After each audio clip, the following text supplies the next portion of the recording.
म चाहिँ Java स्क्रिप्टमा प्रब्लम्सहरू solve गरिरहेको थिएँ, जसमध्ये एउटा प्रब्लम के थियो भने नि sum of n natural numbers. मलाई के निकाल्नु पर्ने थियो भने नि sum of n natural numbers है त। एन्ड म यसलाई कसरी गरिरहेको थिएँ र यसलाई कसरी गर्नुपर्छ भन्ने कुरा देखाउँछु है त। सो है म यसलाई कसरी गरिरहेको थिएँ भने नि सी म यहाँ फङ्सन लेख्छु है त। सी यसरी गरिरहेको थिएँ है त, लुप लगाएर होइन, एउटा भेरिएबल यहाँ डिक्लेयर गरेर त्यहाँदेखि फर लुप लगाएर वाइल लुप पनि लाउन सकिन्छ है। जस्ट म यहाँ लुप लगाएर गरिरहेको थिएँ। एन्ड यहाँ मैले कन्सोल डट लग लगायो भने एउटा सी एन्ड म यसलाई रन गर्छु त।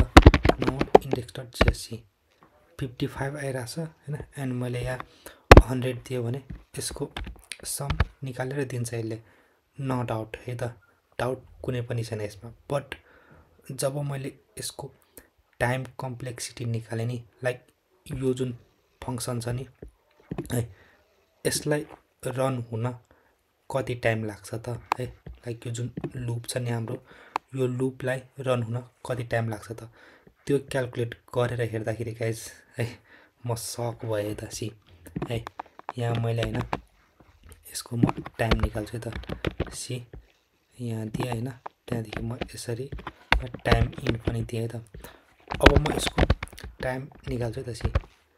सी 10 मिली सेकेन्ड है। सुरुचोटि यसले धेरै सेकेन्ड लिन्छ, त्यहाँदेखि सी कम लिन्छ है त। यसको एभरेज 4 मिली सेकेन्ड छ है त। म यसलाई 10,000 बनाइदिएँ। सी है सी 10 मिली सेकेन्ड एन्ड 4 नै आइरहेछ है त। म यसलाई 1 लाख एन्ड 10 लाख बनाइदिएँ है त। सी अब होइन यसको टाइमहरू पनि गएपछि 9 7 है 7 एभरेज 7 मिली सेकेन्ड हामी लिन सक्छौँ है त। मैले यहाँ अझ 2वटा जिरो थपिदिएँ है त गएपछि।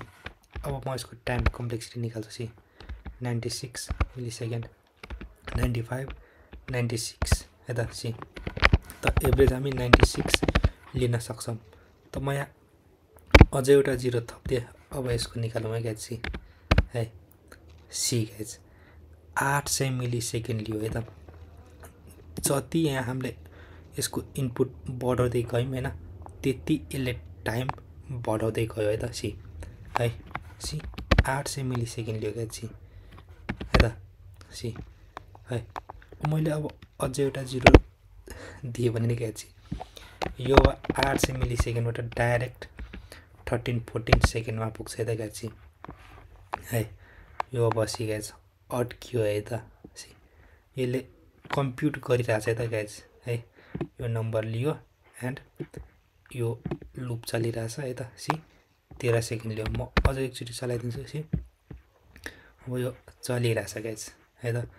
एन्ड यसमा के प्रब्लम देखियो त है, सानो नम्बरको लागि ठिक छ है, बट जब यसको इनपुट बढ्दै जान्छ तब यसको टाइम पनि बढ्दै जान्छ है त। सी है त यो प्रोपर सोलुसन भएन है त गाइज, लाइक स्केलेबल भएन है त।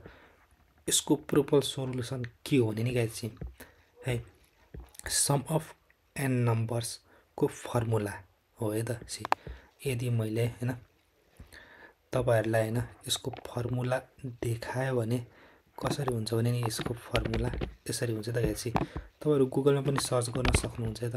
यसको फर्मुला के हुन्छ भने नि सम इज इक्वल टु होइन एन इन्टु होइन यसरी हुन्छ है त, एन प्लस 1/2 यसरी हुन्छ है त यसको फर्मुला।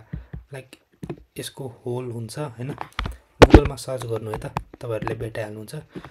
म अहिले देखाइ पनि दिन्छु है त। सो अब म यो हटाइदिन्छु होइन, म यसको सोलुसन यहाँ ल्याउँछु है त। सी है यो सोलुसन हो है त। C sum of n. अब यहाँ 13 सेकेन्ड लागिरहेको थियो त। इनपुट त्यही हो, जस्ट मैले यहाँ फङ्सन चेन्ज गरेँ है त।